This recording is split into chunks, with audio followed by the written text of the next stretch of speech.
Hello everyone, I am Mamta Goyal. As you know, हमने class 12th macro economics term 1 की MCQ series start की हुई है।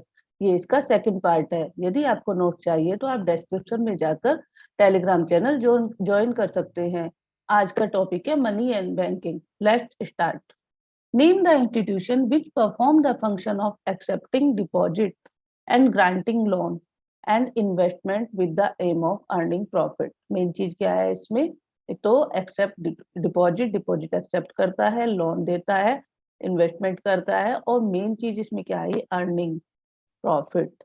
तो ये कौन से बैंक का काम होगा? तो कौन से इंस्टीट्यूशन पूछा है? तो commercial bank, central bank, neither A B और बोथ ए बी। देखो, ये होता है कमर्शियल बैंक का काम।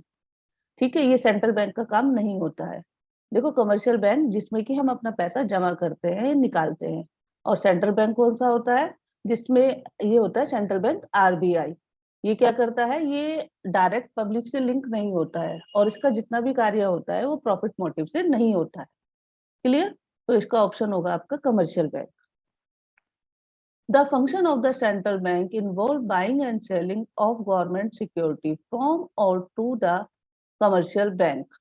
तो ये क्या होगा आपका कमर्शियल बैंक में? Select credit control, legal reserve ratio, open market operation. देखो, ये इसमें होगा ओपन मार्केट ऑपरेशन। क्यों?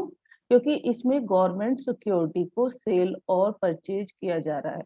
बाई एंड सेलिंग किसकी? गवर्नमेंट सिक्योरिटी की। तो मनी को कंट्रोल करने के लिए बैंक ये कार्य कब करती है? जो ये फंक्शन होता है उसको क्या बोलती है? Open market operation. यानी डायरेक्ट क्या करती है? वो बैंक को भी अपनी सिक्योरिटी जो होती है गवर्नमेंट सिक्योरिटी को परचेज करती है और सेल करती है, बाई और सेलिंग करती है, और ऐसे ही पब्लिक से भी। तो इसका जो सही ऑप्शन होगा आपका ओपन मार्केट ऑपरेशन। सही ऑप्शन क्या होगा इसका? Open market operation. Next one. Name the credit control method which refer the difference between the amount of the loan value of the security offered by the borrowers against the loan। देखो, security offered की जाती है किसके द्वारा? Borrowers के द्वारा। किसके बदले में? लोन के लिए। यदि यदि वो लोन लेना चाहता है, कौन? बोरोवर्स, तो उसको क्या देना पड़ता था? सिक्योरिटी देनी पड़ती थी बैंक को। बैंक में कुछ सिक्योरिटी रखनी होती थी। उसको बोला जाता है मार्जिन रिक्वायरमेंट। मीन कितने लोन के बदले में कितनी सिक्योरिटी जमा करनी है, ये डिसीजन कौन करता था? बैंक। और सिक्योरिटी जो देता था वो बोरोवर्स देता था, लोन जो लेता था वो भी बोरोवर्स करता था। The bank operate in public interest without any profit motive. यानी बैंक ऑपरेट करता है, अभी मैंने आपको बताया था कि कोई भी जो कार्य किया जाता है, मीन जो डिपॉजिट जमा होता है या लोन दिया जाता है, कोई भी बैंक करता है वो प्रॉफिट मोटिव से करता है। कमर्शियल बैंक कौन सा करता है? कमर्शियल बैंक क्या करता है? प्रॉफिट मोटिव से। लेकिन जो सेंट्रल बैंक होता है, सेंट्रल बैंक में रिजर्व बैंक ऑफ इंडिया, वो क्या करता है आपका? प्रॉफिट मोटिव से नहीं करता है, विदाउट एनी प्रॉफिट मोटिव। तो इसका हो जाएगा आपका reserve bank of India. State bank of India नहीं होगा क्योंकि ये कमर्शियल बैंक है। केनरा बैंक भी नहीं होगा और इलाहाबाद बैंक भी नहीं होगा। क्यों? ये सभी क्या है? हमारे कमर्शियल बैंक है। इसका क्या होगा? ये आपका central bank of India. Clear? Through the process of dash commercial bank are able create credit which is the far axis of the initial deposit. तो इसका क्या होगा आपका? Money creation. यानी जो प्रोसेस होती है मनी क्रिएशन की, उसमें क्या करता है कमर्शियल बैंक? एबल होता है क्रिएट क्रेडिट, क्रेडिट को क्रिएट करने में। मीन आपने देखा होगा, जो आपने इस चैप्टर में पढ़ा होगा, मनी मल्टीप्लायर पढ़ा है। मनी को क्रिएट करना, जो डिपॉजिट बैंक में जमा होता है, बैंक उसी पैसे को रोटेट करके क्या करता है? मनी क्रिएट करता है। यही होता है ना? तो इसका सही आंसर क्या होगा आपका? Money creation. Advance of loan भी नहीं होगा, एक्सेप्टिंग डिपॉजिट भी नहीं होगा, नन ऑफ दीज भी नहीं। What will be the effect of increase in repo rate of the money supply.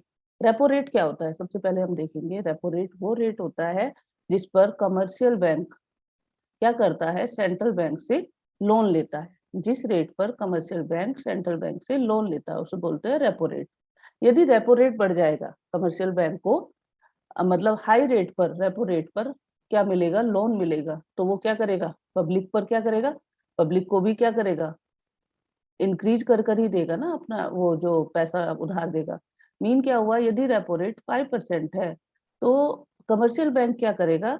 8% पर पब्लिक को या 7-6% पर क्या करेगा, लोन देगा। क्लियर है कि मतलब जितना ज्यादा रेट उसको मिलेगा उतने ही उससे कुछ परसेंट बढ़ाकर ही वो पब्लिक को देगा, सेम रेट पे तो देगा नहीं। तो इससे क्या होगा, यदि रेपो रेट बढ़ेगा तो मनी सप्लाई क्या होगी, डिक्रीज हो जाएगी। ऐसे तो होता है, रेट बढ़ने पर सप्लाई कम करने के लिए तो रेट बढ़ाया जाता है, तो मनी सप्लाई क्या होगी, डिक्रीज हो जाएगी। यदि रेपो रेट कम होगा, लोन कम रेट पर मिलेगा, तो आप ऑटोमेटिकली लोन ज्यादा लेना चाहेंगे। लेकिन जब रेपो रेट बढ़ जाएगा, इंक्रीज हो जाएगा, तो मनी सप्लाई भी डिक्रीज हो जाएगी। यानी इसमें क्या हुआ, अपोजिट रिलेशन हुआ। Money supply will increase, no. Money supply will remain same, no. Money supply will initially increase and then it will decrease, no. इसमें क्या होगा, money supply will decrease. The ratio of the total deposit that the commercial bank has kept with the Reserve Bank of India is called, यानी जो deposit commercial bank reserve bank के पास रखता है वो क्या कहलाता है, आपका कैश रिजर्व रेशो। क्या कहलाता है, कैश रिजर्व रेशो। यानी जो रेशो कमर्शियल बैंक, यानी टोटल डिपॉजिट आपका 100 है, 100 रुपए है, उसका 5 रुपीज या 5% आपका जो रिजर्व बैंक के पास रखा जाता है वो क्या कहलाता है, CRR। और 100 रुपए में से यदि 5%, 5%, 5% या 4%, कुछ भी, ये डिसाइड करता है RBI। वो उसके बाद अपने पास रखता है कमर्शियल बैंक, यदि अपने पास रखता है तो वो क्या कहलाता है, SLR, यानी स्टेचुटरी लिक्विडिटी रेशो। तो इसका सही आंसर क्या होगा, cash reserve ratio. Cash reserve ratio क्या होता है, जो कमर्शियल बैंक रिजर्व बैंक के पास सिक्योर करके रखता है, डिपॉजिट करता है। क्लियर। बैंक क्रिएट क्रेडिट, यानी बैंक जो क्रिएट करता है क्रेडिट, कहाँ से करता है, जो उसके पास जमा होता है, अभी तो बताया ये। Out of nothing, no. On the basis of their security, no. On the basis of the total asset, asset से भी नहीं होगा, ये होगा on the basis of the deposit, जितना ज्यादा जमा होगा उतनी ज्यादा क्रिएट होगा। If the total deposit create by the commercial bank 10,000 rupees, यानी क्या किया गया, क्रेडिट क्रिएट किया गया, कितना, 10,000 crore, and legal reserve requirements is 40%, then the amount of the initial deposit will be. देखो इसका फॉर्मूला क्या होता है, क्रेडिट क्रिएशन इक्वल टू, यानी डिपॉजिट क्रिएशन इक्वल टू क्या होगा, इनिशियल डिपॉजिट, और इनटू क्या होगा, 1/LRR। ये इसका फॉर्मूला होता है। क्रेडिट क्रिएशन कितना हुआ हमारा, 10,000 crore. Clear. Equal to ID, ये हमें निकालना है, इनिशियल डिपॉजिट हमें फाइंड आउट करना है, इनटू 1/LRR। LRR क्या है हमारा, LRR क्या है हमारा, 40%, मीन 40 इंटू 100। क्लियर। तो 10,000, 40% हो गया ना, इसका 100 ऊपर चला जाएगा, 10,000 ID इंटू 2.5। तो ये क्या करेंगे, ID निकालेंगे, इनिशियल डिपॉजिट इक्वल टू, इसको क्या करेंगे, यहाँ मल्टीप्लाई है तो यहाँ डिवाइड हो जाएगा, 10,000 अपॉन 2/5 इंटू 10, ये डेसिमल हट जाएगा, 400 इक्वल टू क्या आ जाएगा, 4,000 करोड़। तो सही ऑप्शन क्या होगा आपका, इसका C ऑप्शन। क्लियर है। इनिशियल, पहले आप डिपॉजिट याद इसका क्या करेंगे, फॉर्मूला याद करेंगे। डिपॉजिट क्रिएटेड कितना था हमारा, 10,000। इनिशियल डिपॉजिट हमें फाइंड आउट करना है, और इनको क्या हो जाएगा, 1/LRR। LRR कितना गिवन है हमारा, 40%।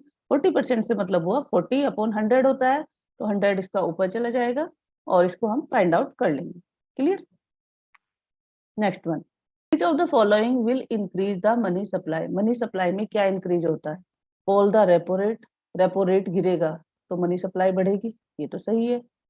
Purchase the of security in the open market, यदि मनी मार्केट से, ओपन मार्केट से परचेज की जाएगी क्या, सिक्योरिटी, गवर्नमेंट सिक्योरिटी परचेज करेंगे तो मनी सप्लाई होगी ना उसमें, क्योंकि यदि गवर्नमेंट परचेज करती है तो वो अपना पैसा मार्केट में डाल रही है, इसका मतलब। Decrease in cash reserve ratio, यदि वो कैश रिजर्व रेशो को भी डिक्रीज कर देती है तो भी क्या होगी, मनी सप्लाई इंक्रीज होगी। तो इसका हो जाएगा ऑल ऑफ दीज। क्लियर। क्योंकि रेपो रेट फॉल होने से भी मनी सप्लाई इंक्रीज होती है, purchase of security in open market से भी क्या होती है, मनी सप्लाई इंक्रीज होती है। Decrease in cash reserve ratio, इससे भी क्या होती है, मनी सप्लाई इंक्रीज होती है। तो ऑल ऑफ दीज इसका करेक्ट ऑप्शन हो। What is the other name of money multiplier? Money multiplier का दूसरा नाम क्या है? क्रेडिट मल्टीप्लायर नहीं, क्रेडिट मल्टीप्लायर तो कुछ होता नहीं, क्रेडिट क्रिएशन होता है। ये होगा डिपॉजिट मल्टीप्लायर, जितना डिपॉजिट हुआ है उसका मल्टीप्लायर होना। तो इसका क्रेडिट मल्टीप्लायर भी नहीं होगा, कैश रिजर्व रेशो भी नहीं होगा, none of these. Next one, in order to reduce credit in the country, यानी आप आरबीआई क्या चाहती है, कंट्री में रिड्यूस करना चाहती है क्रेडिट यानी मनी को। By security in the open market, by करने से यदि वो उसको परचेज करती है तो क्या होगा, पैसा बढ़ेगा या घटेगा? यदि सिक्योरिटी परचेज की जाएगी तो पैसा बढ़ेगा या घटेगा? Sell security in the open market, बेचेगी, यदि पब्लिक को देगी उससे पैसा लेगी। हमें क्या करना है, रिड्यूस करना है क्रेडिट को। तो बाई करने से तो क्या होगा, पैसा क्या होगा, यदि सिक्योरिटी परचेज करती है तो वो पैसा देगी पब्लिक को, तभी तो परचेज करेगी उसको। तो इससे तो आपका इंक्रीज होगा, रिड्यूस नहीं होगा। Sell security in the open market, ये होगा इसका सही ऑप्शन। यदि गवर्नमेंट क्या करती है, सेल करती है, यानी जो उनके पास गवर्नमेंट सिक्योरिटी है पब्लिक को सेल करती है, तो जब पब्लिक उसको परचेज करेगी तो पैसा देकर करेगी ना, इसका मतलब उसमें जो इकोनॉमी है उसमें पैसा कम होगा, रिड्यूस होगा। रिड्यूस कैश रिजर्व रेशो, ये ऑप्शन भी नहीं होगा और ये ऑप्शन भी नहीं होगा। तो सही ऑप्शन क्या होगा इसका, sell security in the open market. Next one, the 1 rupee note and the coins are issued by, ये तो आपका मिनिस्ट्री ऑफ फाइनेंस होता है। देखो 1 रुपी के नोट और कॉइन कौन करता है इशू, मिनिस्ट्री ऑफ फाइनेंस। और 1 रुपी के नोट के अलावा जितने भी नोट होते हैं, जितने भी नोट छपते हैं, आपका 10, 20, 2, 5, ऑल नोट्स, 1 रुपए के नोट के अलावा, वो सब कौन इशू करती है, आरबीआई। कौन इशू करती है, RBI. Which of these is not a function of central bank, central bank का फंक्शन कौन सा नहीं है, central bank mean RBI. Accepting deposit of the general public, यही फंक्शन नहीं है, क्योंकि उसका डायरेक्ट पब्लिक से कोई भी लेना देना नहीं होता। देखो, custodian of the foreign exchange reserve, ये किसका वर्क होता है, आपका सेंट्रल बैंक का होता है। बैंकर्स ऑफ बैंक, ये भी इसका होता है, किसका, सेंट्रल बैंक का, तो ये तो नहीं होगा। और करेंसी अथॉरिटी, यानी करेंसी को, नोट को इशू करने का काम भी सेंट्रल बैंक का होता है, तो ये ऑप्शन भी नहीं होगा। तो इसका मेन फंक्शन कौन सा नहीं है, accepting deposit of the general public. और सेंट्रल बैंक के फंक्शन कौन कौन से हैं, custodian of the foreign exchange reserve, bankers bank and currency authority. Clear. Other name for legal reserve requirement is, दूसरा नाम क्या होगा इसका, लीगल रिजर्व रिक्वायरमेंट, इसको बोलते हैं variable reserve ratio. Cash reserve ratio भी नहीं होता है, स्टेट्यूटरी लिक्विड रेशो भी नहीं होता है और बैंक रेट भी नहीं होता है, इसको हम पहले ही एक्सप्लेन कर चुके हैं। I hope you understood everything. If you have any doubt, you can ask me in the comment section.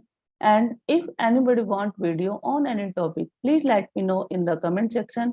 And I will try to make video on that topic as soon as possible. Thank you for watching. Happy learning.